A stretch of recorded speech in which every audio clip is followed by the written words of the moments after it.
Hello बच्चों, कैसे हैं आप सब। उम्मीद करते हैं सब लोग बहुत अच्छा होगा, सब लोग स्वस्थ होगा और खुश भी होगा। तो आज सबसे पहला सवाल आप लोगों से है कि क्या एक्सरसाइज 1.1 रियल नंबर में कोई डाउट है आप लोगों को, चाहे उसके इंट्रोडक्शन में, चाहे उसके एग्जाम्पल में, चाहे उसके एक्सरसाइज के क्वेश्चन में। अगर डाउट है तो प्लीज़ कमेंट करिए, ठीक है। अगर डाउट नहीं है तो फिर रेडी हो जाइए एक्सरसाइज 1.2 के इंट्रोडक्शन और एग्जाम्पल के लिए, क्योंकि आज हम लोग शुरू करने वाले हैं एक्सरसाइज 1.2 का इंट्रोडक्शन और साथ में उसका एग्जाम्पल, ठीक है ना। सबसे पहले आज शुरू करने वाले हैं हम लोग fundamental theorem of arithmetic, fundamental theorem of arithmetic, ठीक है ना। अंक गणित की आधारभूत प्रमेय। अभी क्या बोर्ड पे लिखा हुआ है उससे आपको कोई लेना देना नहीं होना चाहिए। अभी कॉन्सेप्ट बताएंगे, उसके बाद आप एक बार रीड कर लीजिएगा, आपको सब कुछ समझ में आ जाएगा कि क्या बोला गया है, ठीक है। शुरू करते हैं। शुरू करने से पहले हम लोग थोड़ा सा रिवाइज करते हैं कि भाज्य संख्या किसे कहते थे। कंपोजिट नंबर, कंपोजिट नंबर किसे बोलते थे। कंपोजिट नंबर को हम लोग बोलते थे भाज्य संख्या। भाज्य संख्या कहते किसे थे और अभाज्य संख्या किसे कहते थे, थोड़ा सा याद करिए। अभाज्य संख्या और भाज्य संख्या क्या होता था। भाज्य संख्या का मतलब होता था वैसी संख्या जिसमें एक से, स्वयं से और अन्य किसी संख्या से भी भाग लग जाए। मतलब क्या हुआ, मतलब ये हुआ कि वैसी संख्या जिसका गुणनखंड एक, स्वयं और अन्य कोई संख्या हो, उसे हम भाज्य संख्या कहते थे। जैसे सबसे छोटी भाज्य संख्या 4 हुआ था। 4 में अगर हम भाग लगाएं तो 1 से भी भाग लगेगा, स्वयं 4 से भी भाग लगेगा, अन्य कोई संख्या 2 से भी भाग लग रहा है, तो ये भाज्य संख्या हो गया। उसके बाद चलते हैं 6 पे। 6 में किससे भाग लग रहा है, 1 से लग रहा है, स्वयं 6 से भी लग रहा है, उसके अलावे 2 से लग रहा है, 3 से लग रहा है, तो भी ये भी क्या हुआ, भाज्य संख्या। मतलब जिसका 2 से अधिक गुणनखंड हो, एक और स्वयं के अलावे अन्य कोई भी और कोई भी एक गुणनखंड हो, तो उसे हम क्या कहते थे, भाज्य संख्या। सिंपल एक लाइन में अगर खत्म करें तो जिसका 3 या 3 से अधिक गुणनखंड हो, जिस संख्या का गुणनखंड 2 से अधिक हो, 2 नहीं होना चाहिए, सिर्फ अगर 2 हुआ तब तो अभाज्य संख्या हो जाएगा। जिस संख्या का सिर्फ 2 गुणनखंड होगा वो अभाज्य संख्या हो जाएगा। जैसे 3 का कितना गुणनखंड होगा, 1 और 3, और कोई संख्या है क्या, नहीं, तो फिर ये अभाज्य हो गया। 5 का कितना गुणनखंड होगा, 1 और 5, उसके अलावे और कोई है, तो ये अभाज्य संख्या हो गया। भाज्य और अभाज्य संख्या समझ में आ गया, ये पहले भी बता चुके हैं इंट्रोडक्शन क्लास में बहुत डीप में, ठीक है। अब समझिए फिर से क्यों पढ़ रहे हैं इसको हम, क्योंकि अभी हम पढ़ने वाले हैं fundamental theorem of arithmetic, FTE, fundamental theorem of arithmetic, ये लिखा गया है fundamental theorem of arithmetic, fundamental theorem of arithmetic. इसका मतलब क्या हुआ, इसमें बोला गया है कि किसी भी भाज्य संख्या का, फिर से समझिएगा, किसी भी भाज्य संख्या को अभाज्य संख्या के गुणनखंड के रूप में लिखा जा सकता है। किसी भी अभाज्य संख्या को अभाज्य संख्या के गुणनखंड के रूप में लिखने से जो हमको गुणनफल प्राप्त होता है वह अद्वितीय होता है। कुछ भी नहीं समझ में आया, कोई बात नहीं है। एक भाज्य संख्या लेके दिखाते हैं आपको। मान लेते हैं भाज्य संख्या है 6। क्या है भाज्य संख्या, 6। अब बोला गया है इस भाज्य संख्या का अगर हम अभाज्य गुणनखंड करें, इस भाज्य संख्या का अगर हम अभाज्य गुणनखंड करें तो जो अभाज्य गुणनखंड मिलेगा वो क्या होगा, वो अद्वितीय होगा। अद्वितीय मतलब दुनिया में एक, उसके जैसा फिर कोई नहीं। समझ में आया, जैसे ताजमहल अद्वितीय है, उसके जैसा कोई नहीं है। तो अगर हम किसी भाज्य संख्या का अभाज्य गुणनखंड करते हैं तो जो गुणनखंड का जो गुणनफल आएगा वो हमेशा क्या होगा, अद्वितीय होगा। जैसे अगर हम 6 का गुणनखंड करें, अभाज्य गुणनखंड करना है, याद रखिएगा, ऐसा नहीं कि 6 को 6 से ही भाग लगा दिए और 1 आ गया, नहीं, भाज्य संख्या का क्या करना है, भाज्य संख्या का अभाज्य गुणनखंड, तो जो गुणनखंड का गुणनफल आएगा वो हमेशा अद्वितीय आएगा।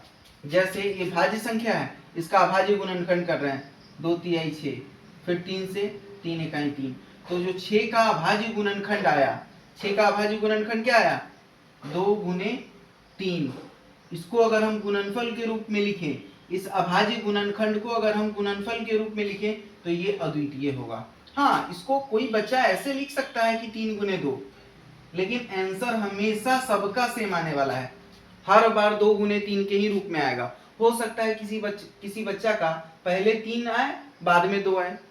एक और छोटा सा एग्जांपल, जैसे मान लेते हैं 20 का हमको करना है अभाज्य गुणनखंड।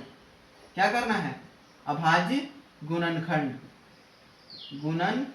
क्यों अभाज्य गुणनखंड हम कर रहे हैं? क्योंकि सबसे पहले देखेंगे कि 20 भाज्य संख्या है कि नहीं, तो बिल्कुल 20 भाज्य संख्या है, क्योंकि 20 में 1 से भी भाग लग रहा है, 2 से भी, 10 से भी, मैन और भी कई संख्याओं से भाग लग रहा है, तो 20 भाज्य संख्या है। तो भाज्य संख्या का अभाज्य गुणनखंड जो भी आएगा उसको अगर हम गुणनफल के रूप में लिखें तो अद्वितीय होगा। समझ में आ गया? अब 20 का अभाज्य गुणनखंड करते हैं, क्योंकि ये भाज्य संख्या है। भाज्य संख्या का अभाज्य गुणनखंड का जो गुणनफल होगा वो अद्वितीय होगा, सबका एक समान होगा। 2 से 10, 2 से 5, 5 से 5 इकाई 5।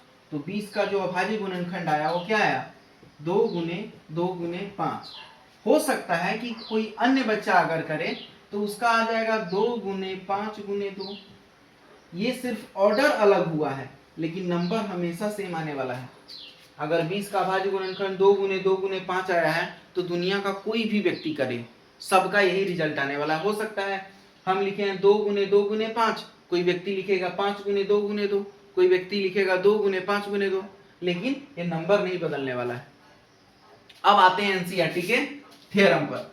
क्या कहा है? प्रत्येक भाज्य संख्या का, भाज्य संख्या क्या होता है समझ में आ गया, जैसे 6, जैसे 20, ये सभी भाज्य संख्या है। प्रत्येक भाज्य संख्या का को अभाज्य संख्याओं के गुणनफल के रूप में व्यक्त किया जा सकता है तथा यह गुणनखंड आने वाले क्रम के बिना अद्वितीय होता है। आने वाले क्रम के बिना का मतलब ये किसी भी क्रम में आ सकता है। हम इसको लिख रहे हैं 2 गुने 5, कोई और व्यक्ति होगा वो लिखेगा 2 गुने 5 गुने 2, कोई और व्यक्ति होगा वो क्या लिखेगा 5 गुने 2। क्रम बदल सकता है लेकिन ये रहेगा हमेशा अद्वितीय, एक समान, किसी का भी आंसर वेरी नहीं करेगा, सबका सेम आंसर आएगा। ये होता है फंडामेंटल थ्योरम ऑफ अर्थमेटिक। समझ में आ गया? लेकिन इसको हम पढ़ क्यों रहे हैं? मन में आ रहा होगा कि ये फंडामेंटल थ्योरम ऑफ अर्थमेटिक हम पढ़ क्यों रहे हैं, कि भाज्य संख्या का अभाज्य गुणनखंड करिए, फिर उसको गुणनफल के रूप में लिखिए, जो गुणनफल आएगा वो अद्वितीय आएगा, एक लाइन में। भाज्य संख्या ये हुआ, इसका क्या करना है, इस भाज्य संख्या का अभाज्य गुणनखंड करिए, और ये जो अभाज्य गुणनखंड को हम गुणनफल के रूप में लिख रहे हैं ये सबका समान आने वाला है, अद्वितीय आने वाला है। ये कहता है फंडामेंटल थ्योरम ऑफ अर्थमेटिक। और इस मेथड से हम लोग निकालने वाले हैं एचसीएफ और एलसीएम। इस मेथड से हम क्या निकालने वाले हैं? एचसीएफ और एलसीएम। ठीक है ना? तो ये पढ़ने का क्या मकसद है? अंक गणित की आधारभूत प्रमेय पढ़ने से हम निकालते क्या है? इससे हम संख्याओं का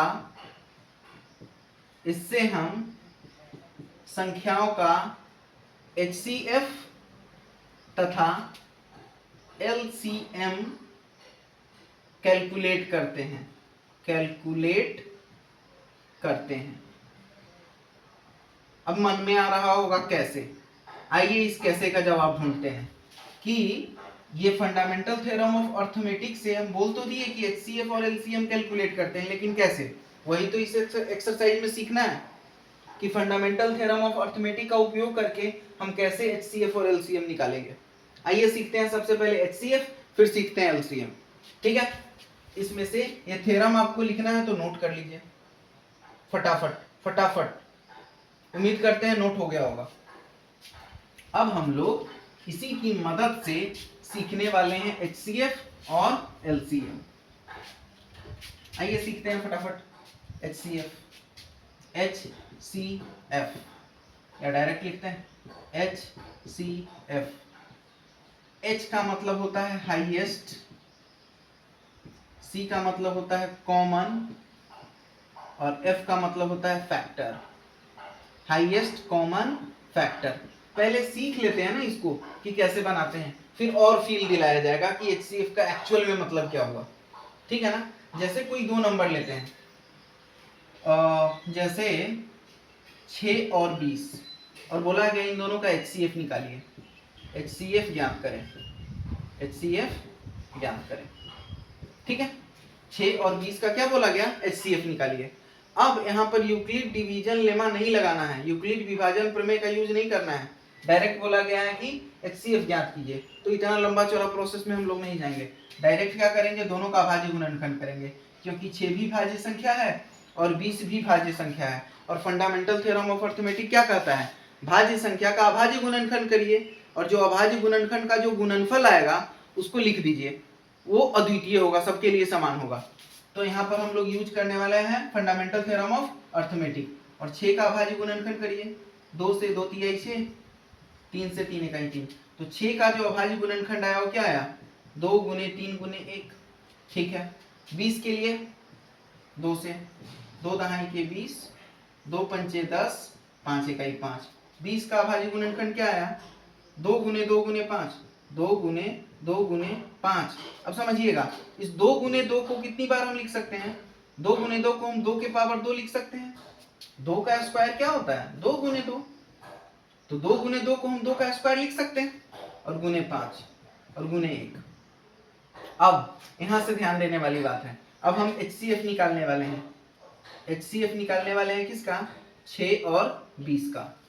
HCF का मतलब हुआ हाईएस्ट कॉमन फैक्टर, दोनों में जो मिल रहा हो, दोनों में जो कॉमन हो। दोनों में कॉमन कौन है, इसको आप भूल जाइए, यहाँ पे ध्यान दीजिए, इसमें और इसमें कॉमन क्या है, एक तो 1 कॉमन है, ठीक है ना। उसके अलावा यहाँ 3 है, यहाँ 5 है, कॉमन नहीं है। यहाँ 2 है और यहाँ 2 के पावर 2 है, यही दोनों कॉमन आ रहा है। यहाँ पर 2 कॉमन आ रहा है, यहाँ पे 2 के पावर 2 कॉमन आ रहा है। अब हम देखेंगे दोनों में पावर किसका कम है। यहाँ पे 2 का पावर 2 है और यहाँ पे 2 का पावर 1 है। तो जो दोनों में कॉमन हो, ध्यान से सुनिएगा, जो दोनों में कॉमन हो और कॉमन में जिसका पावर कम हो वही HCF हो जाएगा। तो इन दोनों में सबसे पहले कॉमन कौन है, इन दोनों में सबसे पहले ये डिसाइड करिए कि कॉमन कौन है। तो सिर्फ 2 ही तो दोनों में कॉमन आ रहा है। अब पावर किसका कम है, जिसका पावर कम है वही HCF हो जाएगा, सिंपल। तो 6 और 20 का HCF क्या आ गया, 6 और 20 का HCF क्या आ गया, 2। अभी पहली बार है तो फील दिलाने के लिए आपको हम यूक्लिड विभाजन लेमा से भी इसको फील करा देते हैं। 6 से 20 में भाग लगाइए, 6 18, ये आ गया 2। 2 से 6 में भाग लगाइए, 2 तिहाई 6, HCF कितना आ गया, 2। यही तो आया है।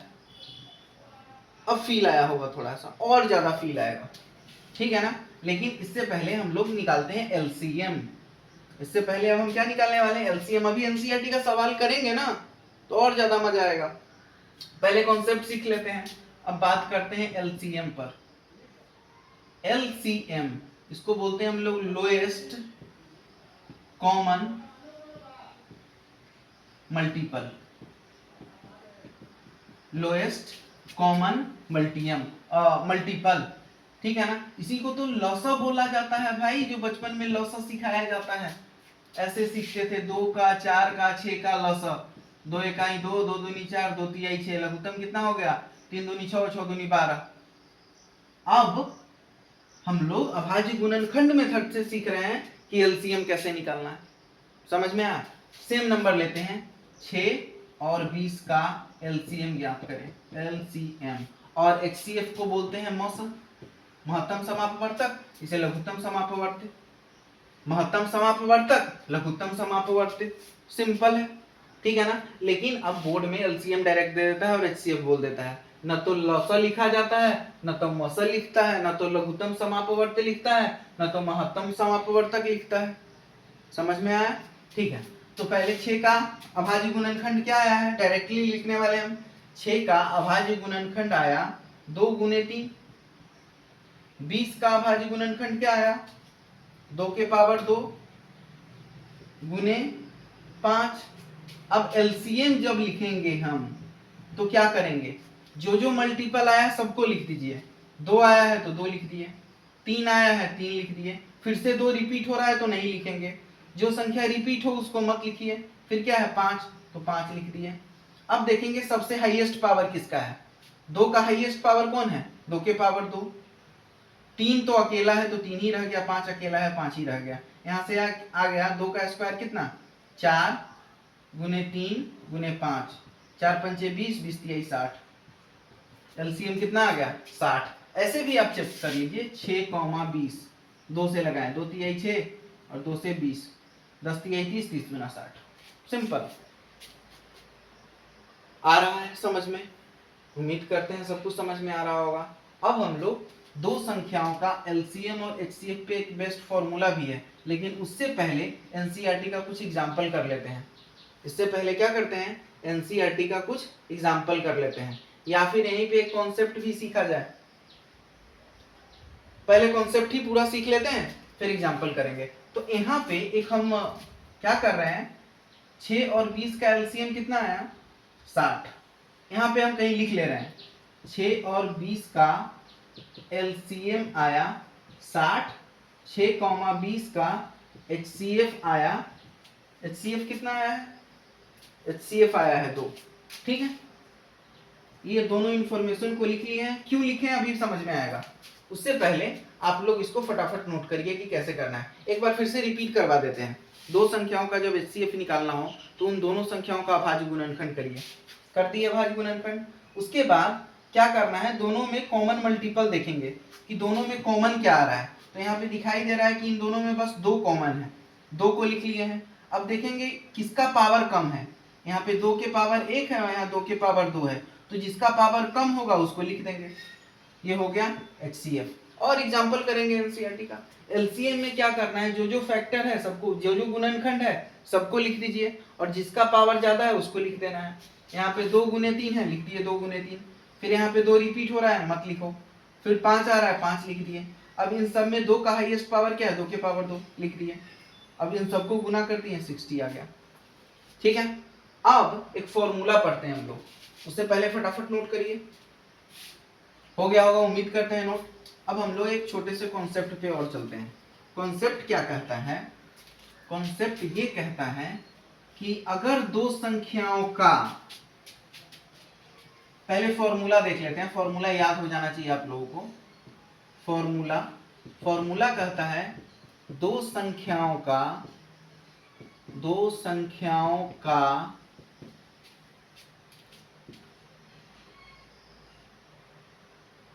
गुणनफल बराबर, दो संख्याओं का गुणनफल बराबर HCF गुने LCM, HCF गुने LCM। दो संख्याओं का गुणनफल हमेशा बराबर होगा HCF गुने LCM के।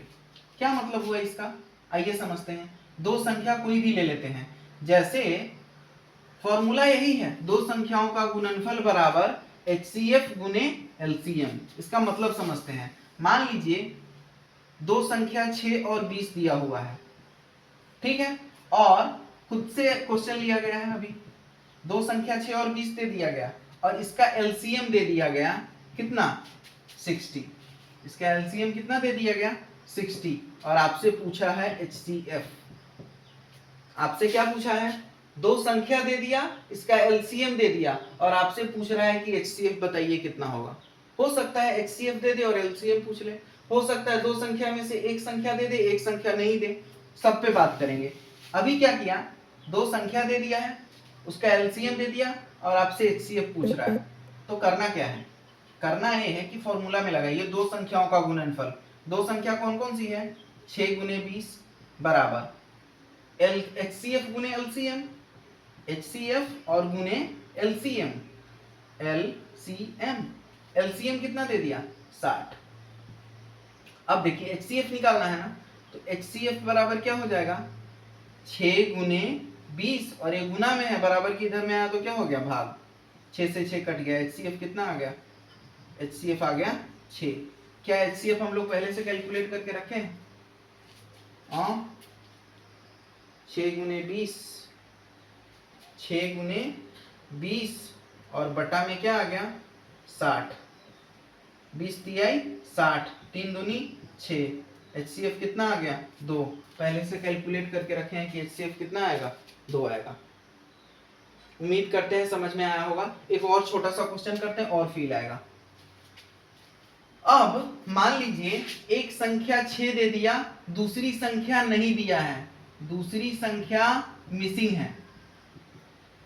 एक संख्या 6 दे दिया, दूसरी संख्या नहीं दिया है, ठीक है। और HCF दे दिया, HCF दे दिया 2 और LCM दे दिया 60। दो संख्या में एक संख्या 6 दे दिया, दूसरी संख्या मिसिंग है, HCF दे दिया 2 और LCM दे दिया 60, और आपसे पूछा है दूसरी संख्या ज्ञात करें। आपसे पूछ लिया दूसरी संख्या ज्ञात करें।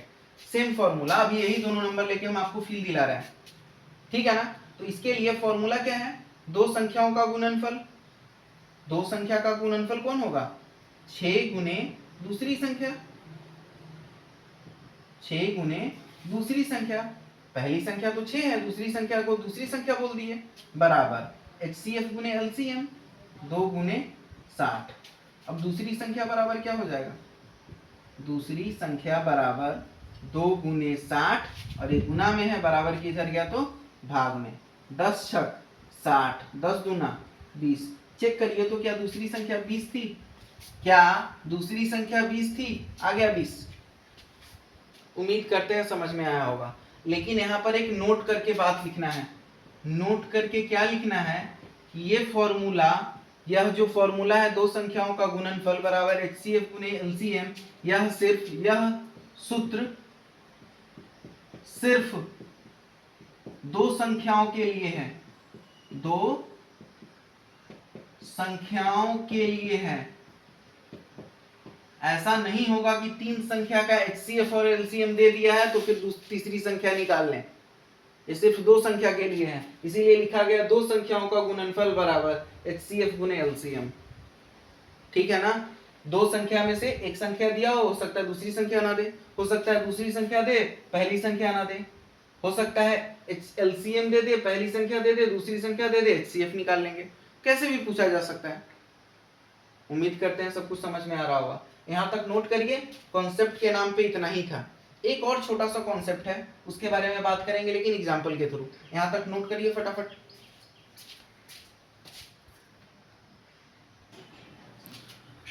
अब हम लोग बात करने वाले हैं एग्जाम्पल नंबर 5 पर, ठीक है। ये एक्सरसाइज 1.2 का पहला एग्जाम्पल है, 1.2 का, ठीक है ना। ये बिल्कुल नया है आप लोगों के लिए, नया कॉन्सेप्ट है, ठीक है ना। इसको अलग से ना बता करके इस क्वेश्चन के माध्यम से ही आप लोगों को एक कॉन्सेप्ट बताया जा रहा है। बोर्ड में दो बार तीन बार आ चुका है अभी तक, ठीक है ना।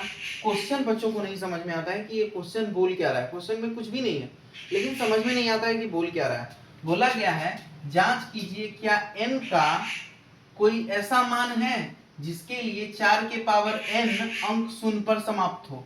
इसका मतलब ये हुआ कि ये आप लोगों से पूछ रहा है, यहाँ पर 4 के पावर n दिया हुआ है, n का मान हम क्या रखें, क्या कोई ऐसा मान हो सकता है 1 2 3 4 कुछ भी, कि अगर हम रखते जाएं तो जो संख्या प्राप्त हो उसका इकाई अंक शून्य हो जाए।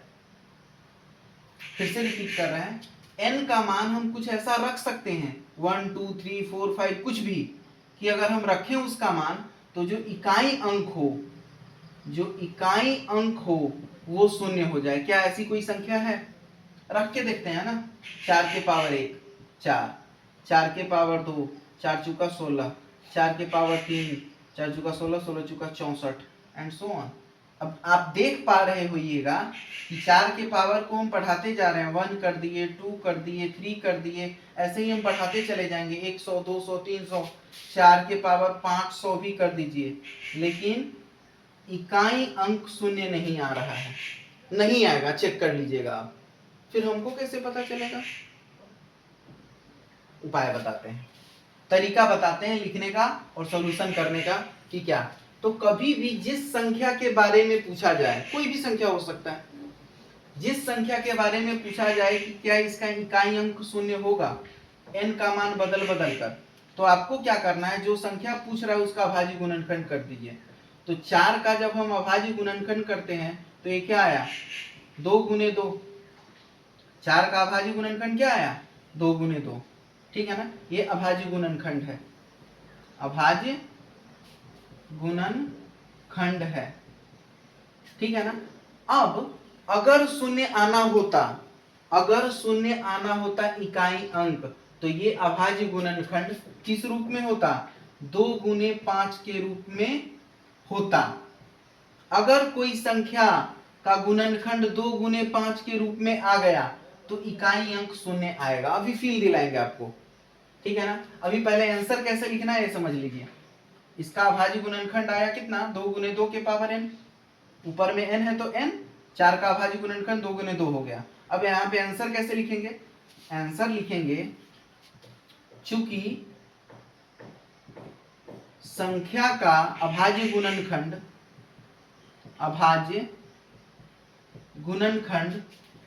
2 गुने 5 टू दी पावर n के रूप में नहीं है, अतः संख्या 4 टू दी पावर n अंक शून्य पर समाप्त नहीं होगा, शून्य पर समाप्त नहीं होगा। अभी और फील दिलाते हैं। जैसे मान लीजिए हम लिखते हैं 10 के पावर n, ठीक है। और बोला गया कि क्या n का कोई ऐसा मान है जिसके लिए ये शून्य पर समाप्त हो। तो देखिए ना, 10 का अगर हम अभाज्य गुणनखंड करते हैं तो ये क्या आ रहा है? 2 गुने 5 टू दी पावर n। यहाँ पे और कोई नंबर हो उससे कोई मतलब नहीं है, 2 गुने 5 होना चाहिए तभी ये 10 के रूप में आएगा और एक शून्य मिलेगा। जैसे मान लीजिए कहीं पे लिखा हुआ है 3 गुने 2 गुने 5, तो अब यहाँ पर 3 से हमको कोई लेना देना नहीं है। 2 गुने 5 आया ना कि नहीं आया? अगर किसी भी संख्या का गुणनखंड 3 गुने 2 गुने 5 आया है तो यहाँ पे 2 गुने 5 आ गया, तो इस जो भी संख्या रहा हो उस संख्या का अभाज्य गुणनखंड में 2 गुने 5 आया तो संख्या शून्य पर समाप्त होगी, संख्या शून्य पर समाप्त होगी, ठीक ना। लेकिन अगर गुणनखंड 2 गुने 5 के रूप में नहीं आया तो संख्या शून्य पर समाप्त नहीं होगी। यहाँ पर संख्या क्या है? 4 का अभाज्य गुणनखंड 2 गुने 2 आता है, 2 गुने 5 नहीं आता है, तो डायरेक्टली लिखेंगे 4 का अभाज्य गुणनखंड 2 गुने 5 के रूप में नहीं है, अतः संख्या 4 के पावर n शून्य पर समाप्त नहीं होगा। और जिस संख्या का गुणनखंड में 2 गुने 5 आ जाए वो शून्य पर समाप्त होगा निश्चित रूप से। अगर वो अलग चीज है कि अगर एक बार 2 गुने 5 आया तो एक शून्य आएगा, अगर 2 बार 2 गुने 5 गुने 2 गुने 5 आया तो 2 शून्य होगा। अभी फील दिलाते हैं आपको। जैसे मान लीजिए 100 है, कितना है? 100 का अभाज्य गुणनखंड करिए। 2 से 50, 2 से 25, 5 से 25, क्या आया अभाज्य गुणनखंड 100 का? 2 गुने 2 गुने 5 गुने 5। इसको और अच्छे से लिखे तो क्या लिखें? 2 गुने 5 गुने 2 गुने 5। देखिए तो 2 गुने 5 2 गुने 5 कितनी बार आया? 2 बार आया, मतलब 2 शून्य होगा। ये एक्स्ट्रा ज्ञान था, आपसे बस इतना पूछा जाएगा कि संख्या शून्य पे समाप्त होगी अगर n का मान हम कुछ भी रखें तो नहीं। अगर ये इसका अभाज्य गुणनखंड जिस संख्या के बारे में पूछ रहा है उसका अभाज्य गुणनखंड अगर 2 गुने 5 के रूप में है तभी वो शून्य पे समाप्त होगा, अन्यथा नहीं होगा। उम्मीद करते हैं ये कॉन्सेप्ट आपको अच्छे से समझ में आया होगा, साथ साथ क्वेश्चन का आंसर कैसे लिखना है वो भी समझ में आया होगा। फटाफट एग्जाम्पल नंबर 5 नोट करिए, चलते हैं एग्जाम्पल नंबर 6 पर जल्दी।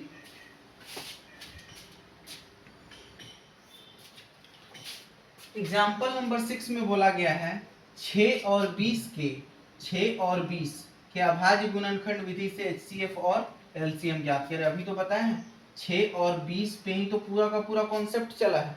6 और 20 का HCF 2 आया था और LCM 60 आया था, अभी डिस्कस किए हैं, ठीक है ना। तो चलते हैं एग्जाम्पल नंबर 7 पर, ठीक है ना। एग्जाम्पल नंबर 7 में बोला गया है कि अभाज्य गुणनखंड विधि द्वारा 96 और 404 का HCF ज्ञात करें। पहला क्वेश्चन यहीं पे है, 96 और 404। तो सबसे पहले 96 और 404 का हम अभाज्य गुणनखंड निकालेंगे। 2 से 48 दूना 96, फिर 2 से 24 दूना 48, फिर 2 से 12 दूना 24, फिर 2 से 2 छक 12, फिर 2 से 2 तिहाई 6, फिर 3 से 3 इकाई 3। ठीक है, तो 96 का अभाज्य गुणनखंड क्या आया? 96 का अभाज्य गुणनखंड क्या आया? 2 1 2 3 4 5। 5 कितनी, 2 कितनी बार है? 1 2 3 4 5 और गुने 3। ठीक है, ये आया 1 2 3 4 5। 2 कितनी बार है? 5 बार है। इसको हम क्या लिख सकते हैं? 2 के पावर 5 और गुने 3। 96 का अभाज्य गुणनखंड रेडी है। अब हम लोग चलते हैं 404 पर। 2 से लगा दीजिए, 2 दूनी 4 0, 2 दूनी 4, फिर 2 से लगा दीजिए, 2 इकाई 2 0, 2 इकाई 2। अब तो हमको नहीं लगता है कि किसी से संख्या से लग रहा होगा। तो 404 का जो अभाज्य गुणनखंड आया वो क्या आया? 2 गुने 101। इसको और अच्छे से लिखे तो क्या लिखेंगे? 2 के पावर 2 और गुने 101। अब नोटिस करिएगा, अब हम निकाल रहे हैं HCF। HCF किसका? 96 और 404 का। तो सबसे पहले हम क्या देखेंगे? दोनों में कॉमन, हाईएस्ट कॉमन फैक्टर में दोनों का कॉमन ही तो देखेंगे। तो 2 के पावर 5, 2 यहाँ भी है 2 यहाँ भी है, 2 लिख दिए। 3 यहाँ है, यहाँ 101 है, दोनों में कोई कुछ भी कॉमन नहीं है, सिर्फ 2 कॉमन है। अब दोनों में कॉमन देख लिए तो हम देखेंगे कि लीस्ट कॉमन, सबसे छोटा पावर किसका है? 2 के पावर 5 है, यहाँ 2 के पावर 2 है, तो कौन सा हो जाएगा? 2 के पावर 2। लीस्ट पावर को लेते हैं, क्या हो गया? 2 के पावर 2 क्या होता है? 2 का स्क्वायर 4। HCF क्या आ गया? 4। सिंपल, एक क्वेश्चन हो गया। अब बोला है फिर इनका एलसीएम ज्ञात करें। फिर इनका कहने का मतलब है कि एलसीएम अब अभाज्य गुणनखंड विधि से मत बनाइए, अब जो फॉर्मूला बताए हैं उससे बनाइए, एलसीएम निकालिए। फॉर्मूला क्या था? दो संख्याओं का गुणनफल, दो संख्याओं का गुणनफल बराबर HCF गुने एलसीएम गुने एलसीएम। दो संख्याओं का गुणनफल, दो संख्या कौन कौन है? 96 गुने 404, ये दोनों संख्याओं का गुणनफल लिख दिए, बराबर HCF कितना आया है? HCF आ गया 4 और गुने LCM। ठीक है, LCM कैलकुलेट करना है तो यहां से चेक करिए, 96 गुने 404 और ये गुना में है, बराबर की इधर आया तो क्या हो गया? भाग में। बराबर कितना? LCM। ठीक है ना, 4 से डायरेक्टली कट रहा है, 4 इकाई 4 0, 4 इकाई 4 101। 101 गुने 96 कर दीजिए, जो आएगा वो आपका क्या होगा? Required answer. 101 का गुना हम लोग करने वाले हैं 96 से। 6 0 6 9 0 9, ये आ गया 9 6 9 6 9, 96। एलसीएम कितना आ गया? एलसीएम कितना आ गया? इसलिए एलसीएम किसका? 96 और 404, कौन सा था? 96 और 404 का कितना आ गया? 96। यही है। एक बार आंसर चेक करते हैं एनसीईआरटी से फटाफट।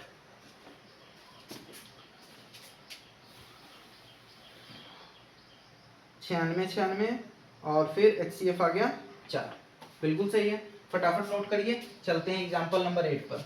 उम्मीद करते हैं सब कुछ समझ में आया होगा। एग्जाम्पल नंबर 8 पे चलते हैं, लास्ट एग्जाम्पल है इस एक्सरसाइज का, फिर आप लोगों को क्वेश्चन बना के लाना है, सिंपल। शुरू करते हैं एग्जाम्पल नंबर 8। क्या कहता है एग्जाम्पल नंबर 8? एग्जाम्पल नंबर 8 में बोला गया है कि संख्या है, एग्जाम्पल नंबर 8 कर रहे हैं, एक संख्या दिया हुआ है, संख्या क्या है? 6 72 और 120। 6 72 और 120 का अभाज्य गुणनखंड विधि द्वारा, किस विधि द्वारा? अभाज्य गुणनखंड विधि द्वारा क्या कैलकुलेट करना है? HCF और LCM ज्ञात करें। ठीक है, यही सवाल है, HCF और LCM ज्ञात करें। आइए कैलकुलेट करते हैं, क्या दिक्कत है? कौन कौन सी संख्या है? 6 72 और 120 तीनों भाज्य संख्या है।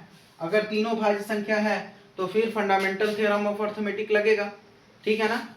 तीनों का क्या निकालिए? अभाज्य गुणनखंड। 6 का पहले निकाल लेते हैं, 6 का 2 से 2 तिहाई 6, फिर 3 से 3 इकाई 3, 6 का अभाज्य गुणनखंड क्या है, यहाँ पे लिखते हैं 6 का अभाज्य गुणनखंड 2 गुने 3। अब निकालते हैं हम लोग 72 का, यहाँ पे निकाल लें 72 का 2 से, 36 दूना 72, 2 से 18 दूना 36, 2 से 9 दूना 18, फिर 3 से 3 तिहाई 9, फिर 3 से 3 इकाई 3। 72 का अभाज्य गुणनखंड क्या आया, 72 का अभाज्य गुणनखंड 2 कितनी बार है, 1 2 3, 2 3 बार है तो 2 के पावर 3, और गुने 3 कितनी बार है, 2 बार तो 3 के पावर 2। अब चलते हैं 120 पर, 120 का भी निकाल लीजिए यहाँ पर, 2 से 60 दूना 120, 2 से 30 दूना 60, फिर 2 से 15 दूना 30, फिर 3 से 3 पचे 15, फिर 5 से 5 इकाई 5। 120 का अभाज्य गुणनखंड क्या आया, 120 का अभाज्य गुणनखंड क्या आया, 2 के पावर 3 गुने 3 गुने 5 गुने 3 गुने 5। ठीक है ना। अब क्या कैलकुलेट करना है, सबसे पहले HCF, किसका HCF निकालना है हमको, 6 72 120। अगर इसका HCF निकालना है तो HCF में क्या बोला गया है, तीनों में कॉमन देखना है अब। ठीक है ना, तीनों में कॉमन क्या आ रहा है, यहाँ भी 2 है, यहाँ भी 2 है, यहाँ भी 2 है, यहाँ 3 है, यहाँ 3 है, यहाँ 3, यहाँ भी 3 है, तो 2 भी कॉमन आ रहा है और 3 भी कॉमन आ रहा है, दोनों को लिख लिए। अब पावर देखेंगे, 2 का सबसे लीस्ट पावर क्या है, सबसे कम पावर कौन है, यहाँ 2 के पावर 1 है, यहाँ 2 के पावर 3 है, यहाँ 2 के पावर 3 है। ठीक है ना, तो सबसे कम पावर क्या हुआ, 2 के पावर 1, तो यही रहने दिए। अब 3 पे आएंगे, यहाँ 3 के पावर 1 है, यहाँ 3 के पावर 2 है, यहाँ पे 3 के पावर 1 है, तो फिर से 3 के पावर 1, क्या आ गया, 2 गुने 3 6। HCF कितना आया इन तीनों का, 6। अब पूछा गया है LCM। अब यहाँ पर LCM के लिए मेरे पास कोई ऑप्शन नहीं, अभाज्य गुणनखंड ही करना पड़ेगा। ठीक है ना, यहाँ पे आप दो संख्याओं का गुणनफल बराबर HCF गुने LCM नहीं कर सकते हैं, वो सिर्फ दो संख्या के लिए होता है। यहाँ पर 3 अलग अलग संख्या है, 6 है, 72 है, 120 है, तो यहाँ पर कोई और ऑप्शन नहीं है, अभाज्य गुणनखंड ही ऑप्शन है। ठीक है ना। LCM अब कैलकुलेट करते हैं। LCM के लिए फिर से अभाज्य गुणनखंड लिखिए, क्या आ रहा है, 2 गुने 3। 72 के लिए क्या आया, 2 के पावर 3 गुने 3 के पावर 2। ठीक है ना। और फिर 120 के लिए क्या आया था, 2 के पावर 3 गुने 3 गुने 5। अब यहाँ से डायरेक्ट हम लोग लिखेंगे LCM किसका, 6 का, 72 का और 120 का बराबर, जो जो गुणनखंड आया उसको लिखते जाइए। 2 गुने 3 इसमें आया, फिर यहाँ पे 2 और 3 है, 2 और 3 तो पहले से लिखा हुआ है, फिर यहाँ पर 2 3 और 5, 2 और 3 तो पहले से लिखा हुआ है, अब 5 लिख दिए। अब देखेंगे हाईएस्ट पावर किसका है, 2 का हाईएस्ट पावर कहाँ पे दिखाई दे रहा है, 2 के पावर 3 लिख दिए, 2 के पावर 3। 3 का हाईएस्ट पावर कहाँ पे दिखाई दे रहा है, 3 के पावर 2, तो हाईएस्ट पावर 3 के पावर 2 लिख दिए। और 5 तो इकलौता है, पावर 1 ही है। 2 का क्यूब 8 गुने 3 का स्क्वायर 9 और गुने 5, 8 पंचे 40, 40 में 9 से गुना कर दीजिए, 9 9 चुका 36, 360। ये आ गया आपका क्या, LCM। तीन संख्याओं का LCM कितना आया, 360, और HCF कितना आया, 6। चेक करते हैं NCERT, फिर बताते हैं आप लोगों को।